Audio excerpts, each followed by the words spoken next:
हम देखेंगे हिंदी की कविता। तो प्रश्न जयप्रकाश कदम जी की एक कविता है। इस कविता द्वारा कवि ने जो दलित समाज है और दलित समाज की जो भी समस्याएं हैं उसे पाठकों के सामने लाने का प्रयास किया है। तो सर्वप्रथम हम जयप्रकाश कदम जी का परिचय देखेंगे। तो इनका जन्म 5 जुलाई 1998 में उत्तर प्रदेश के इंदरगढ़ी में हुआ। तो इनके कविता संग्रह कौन कौन से हैं? गूंगा नहीं था मैं, तिनका तिनका आग। इनके कहानी संग्रह कौन से हैं? 9 बार, कामरेड का घर, लाठी, पगड़ी, मजदूर का खाता आदि इनके कहानी संग्रह है। अन्य भी और इनके कहानी संग्रह हमें देखने को मिलते हैं। इनके उपन्यास कौन कौन से हैं? उत्कोच और छप्पर। छप्पर नामक जो उपन्यास है यह दलित समाज का पहला उपन्यास है। यानी कि इस उपन्यास में जयप्रकाश कदम जी ने जो दलित समाज है उसका प्रतिनिधित्व किया है। यानी कि दलित समाज में जो भी समस्याएं हैं उसे छप्पर इस उपन्यास द्वारा पाठकों के सामने लाने का प्रयास किया है। तो जयप्रकाश कदम जी को कौन कौन से पुरस्कार एवं सम्मान प्राप्त हुए थे? पहला है राहुल सांस्कृतिक पुरस्कार, हिंदी अकादमी पुरस्कार, लोहिया साहित्य सम्मान, संत रविदास सम्मान, डॉक्टर अंबेडकर सम्मान, सत्यशोधक सम्मान आदि सम्मानों से इन्हें गौरवान्वित किया गया है। तो आज हम जयप्रकाश कदम जी की प्रश्न यह कविता देखेंगे। तो जयप्रकाश कदम जी ने क्या प्रश्न उपस्थित किया है पाठकों के सामने? यानी कि प्रश्न इस कविता के माध्यम से पाठकों को प्रश्न पूछते हैं। यानी कि समाज में जयप्रकाश कदम जी को एक प्रश्न उपस्थित हुआ है। तो यह प्रश्न क्या है? तो यह प्रश्न दलित समाज का प्रतिनिधित्व करने वाला प्रश्न है कि दलित समाज में, क्योंकि जयप्रकाश कदम जी है वह दलित समाज से है और इनका पूरा बचपन इस समाज में गया है। तो इस समाज में आने वाली समस्याओं के बारे में इन्होंने अपने साहित्य में अभिव्यक्ति दी है। अपने साहित्य के द्वारा इन्होंने दलित समाज को वाणी देने का प्रयास किया है कि दलित समाज में कौन कौन सी वेदना है, पीड़ा है, इसकी अनुभूति पाठकों तक लाने का प्रयास इन्होंने अपने साहित्य द्वारा किया है। जैसे कि हम देख सकते हैं कहानी है, कविता है, उपन्यास है, यानी कि विभिन्न विधाओं द्वारा दलित समाज में जो भी प्रश्न निर्माण होते हैं, जो भी समस्या है उसे न्याय दिलाने का, उसे पाठकों तक पहुंचाने का, उसे समाज तक पहुंचाने का प्रयास अपने साहित्य द्वारा यह कवि करते हैं। हम देखते हैं सभी साहित्यिक होते हैं, कवि होते हैं, हमेशा इनका क्या प्रयास रहता है कि अपने साहित्य द्वारा समाज में जो भी कुरीतियां है उसका पर्दाफाश हो जाए।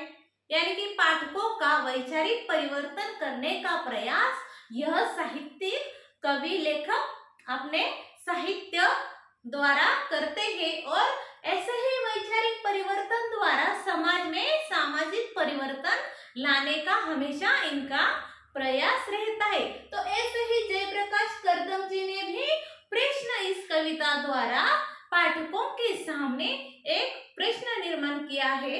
यानी कि उन्हें खुद जो प्रश्न निर्माण हुआ है वही प्रश्न समाज से वह पूछ रहे हैं। तो हम चलिए देखते हैं इनकी कविता क्या है।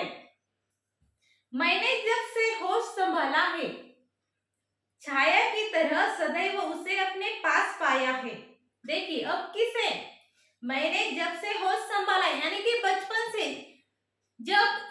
जन्म हुआ है, जब से उन्हें सारी बातें समझ में आने लगी है, तब से। छाया की तरह उससे यानी किसे? देखिए, मैंने पहले ही भी बोला है, यह कविता जो है एक समस्या है। तो आप लोग बोलोगे समस्या क्या है? तो यहाँ पर मैं पहले ही बता दी, समस्या भूख है। यानी कि दलित समाज में जन्म लेने के बाद इन्हें भूख नामक समस्या निर्माण हुई है। कब से? जब से वो छोटे थे तब से। यानी कि मैंने जब से होश संभाला है, छाया की तरह उसे अपने पास पाया है। जितना मेलजोल और आत्मीयता उसकी मेरे साथ है, शायद और किसी के साथ नहीं। यानी कि भूख इस पीड़ा से वह कब से लड़ते आ रही है, कब से उनका संघर्ष शुरू हुआ है? जब से वो छोटे थे।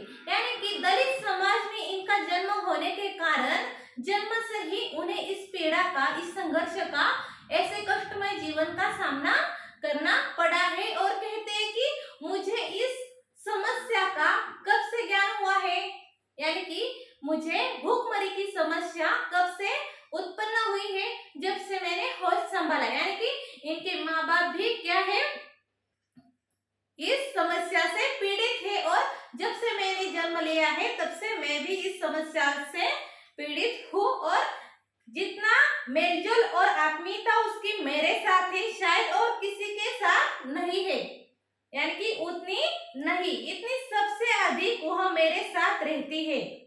देखिए, कवि का क्या कहना है कि इसका जितना मेलजोल और आत्मीयता मेरे साथ है, शायद और किसी के साथ नहीं है, इसीलिए सबसे अधिक वह मेरे साथ रहती है। यानी कि इस स्थिति में यानी कैसी?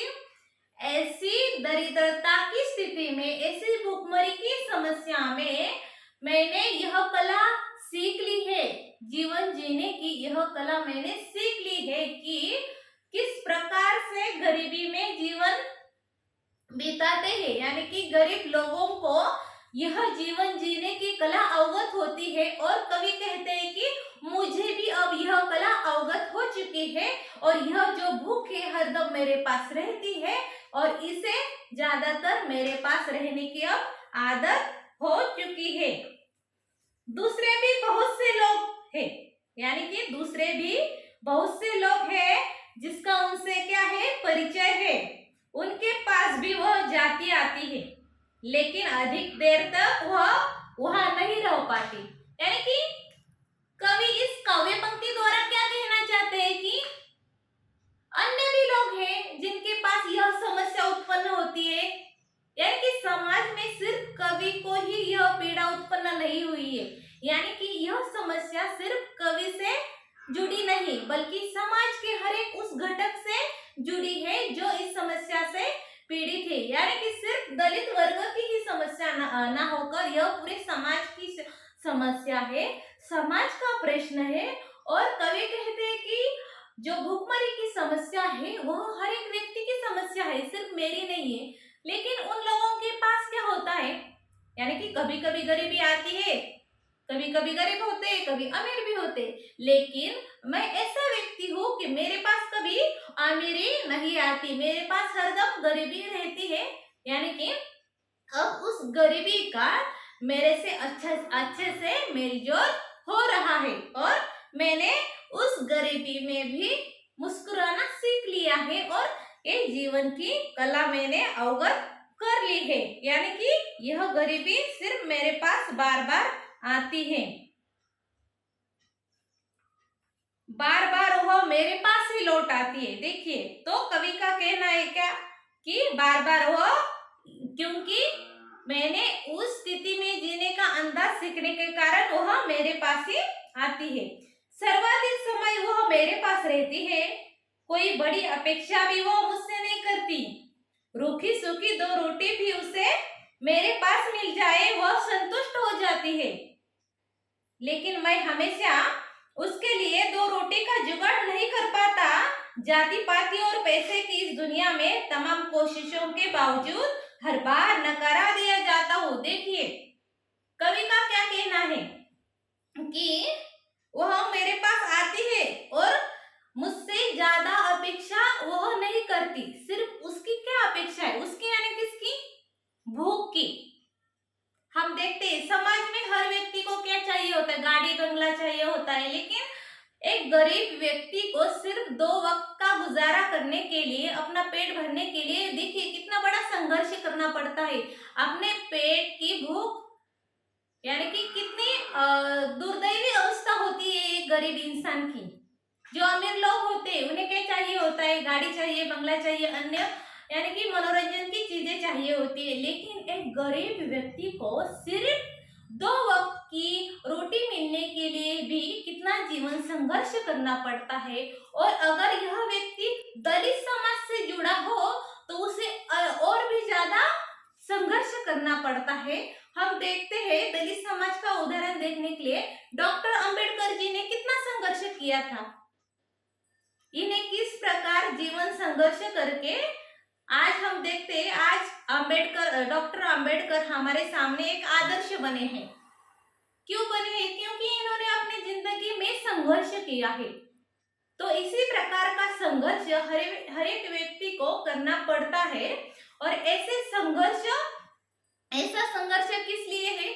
सिर्फ उसे 2 वक्त का खाना खाने के लिए ही यह संघर्ष है। तो कवि कहते हैं कि मेरे पास जब भी ये भूख आती है, हम पेट को ऐसा नहीं कह सकते कि चलो आज पेट मैं तुझे ऑर्डर देता हूँ, आज भूख ना लगे तुझे, हम ऐसा नहीं कर, हम अन्य चीजों को ऐसा कह सकते कि चलो मुझे ये चीज नहीं चाहिए। लेकिन भूख एक ऐसी चीज होती है, यानी कि यह एक नैसर्गिक घटना है, यानी कि यह नैसर्गिक कृति है जो मनुष्य को भूख लगती ही लगती है। और यह भूख मिटाने के लिए उसे 1 रोटी खाने का इंतजाम करने के लिए उसे मेहनत करना अनिवार्य है।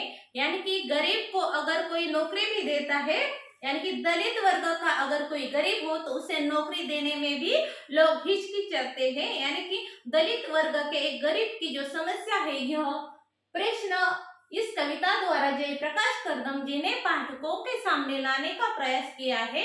और जयप्रकाश कर्दम जी कहते हैं कि यह भूख है जो मेरे पास आती है और मुझसे ज्यादा कोई अपेक्षा नहीं करती। भूख सिर्फ इतना कहती है कि मुझे सिर्फ 2 रूखी सूखी रोटी भी दे दो। लेकिन कवि के पास सिर्फ वो 2 रूखी सूखी रोटी भी नहीं है। यानी कि इस काव्य पंक्ति द्वारा कवि यह बताने का प्रयास कर रहे हैं कि कभी कभी मैं भूखे पेट ही सो जाता हूँ। यानी कि कभी कभी समाज में ऐसे भी लोग रहते हैं जिन्हें भूखे पेट भी सोना पड़ता है, यानी कि उनके इतने खाने के लाले बढ़ जाते हैं। तो इस कविता द्वारा इस समाज का, यानी कि जो अमीर और गरीब के बीच की जो फासला है उसे दर्शाने का और जो सामाजिक दृष्टिकोण है उसे बदलने का प्रयास यहाँ पर कवि करना चाहते हैं। तो कवि कहते हैं, रूखी सूखी 2 रोटी भी उसे मेरे पास मिल जाए वो संतुष्ट हो जाती है, लेकिन मैं उसके लिए 2 रोटी का भी जुगाड़ नहीं कर पाता। जाति पाति और पैसे की इस दुनिया में तमाम कोशिशों के बावजूद हर बार नकारा दिया जाता हो। मैंने अभी कहा कि जाति पाति और पैसों की इस दुनिया में, यानी कि जो अमीर लोग होते हैं, जो दलित वर्गों को अछूत मानते हैं, इनके छूने से भी इनका छूना भी इन्हें मंजूर नहीं होता, तुच्छ मानते हैं। यानी कि जो जाति भिन्नता है यह कलंक है समाज में। ऐसी जाति भिन्नता को दर्शाने का प्रयास कवि ने किया है कि जाति भिन्नता के कारण सामान्य जन के जीवन में किस प्रकार से समस्याएं उत्पन्न होती है, किस प्रकार से उनकी पारिवारिक समस्याएं निर्माण होती है और इनको अपना परिवार, अपने बच्चों का पेट पालने तक की इन्हें नौकरी नहीं मिलती और इनका जो है जीवन संघर्ष अधिक हो जाता है। कोशिश के बावजूद गरीब बार कोशिशें करता रहता है, लेकिन ये पैसे वाला समाज है और ऐसे पैसे वाले लोग गरीबों को तुच्छ मानते हैं और ऐसे ही तुच्छता का, ऐसे ही निर्दयी समाज का उदाहरण यहाँ पर कवि ने दिया है। हर बार नकारा दिया जाता हूँ, दुत्कार कर भगा दिया जाता हूँ, फिर मैं रोटी का जुगाड़ कैसे करूँ, क्या कहकर मैं उसको समझाऊं। मेरी तमाम संभावनाओं के राह में एक दीवार सी अड़ी है, भूख मेरे सामने प्रश्न बनकर खड़ी है। तो देखिए कवि कहते हैं कि मेरे पास 2 वक्त की रोटी भी खाने के लिए नहीं है, मेरे पास इतनी भी मेरा उदर निर्वाह हो जाए, मेरे परिवार का, मेरे बच्चों का, यानी कि सिर्फ कवि अपने खुद का नहीं बता रहे, ये समाज का प्रतिनिधित्व करने वाली कविता है। और ऐसे ही समाज का प्रतिनिधित्व करते समय कवि कहते हैं कि यह जो समस्या से पीड़ित लोग हैं, कौन सी समस्या, भूख की समस्या, यानी कि गरीब व्यक्ति को 2 वक्त का पेट भरने के लिए, सिर्फ 2 रोटी का इंतजाम करने के लिए किस प्रकार से इस समाज की विभिन्न परिस्थितियों का सामना करना पड़ता है और किस प्रकार से वह अपने पेट की भूख मिटाता है। तो यह जीवन संघर्ष बताने का प्रयास जयप्रकाश करदम जी ने इस प्रश्न नामक कविता से उपस्थित किया है। और एक प्रश्न पाठकों से किया है कि मेरे सामने आज के इस निष्ठुर अमीर समाज में, जाति पाति का भेद करने वाले समाज में आज भूख मेरे सामने प्रश्न बनकर खड़ी है।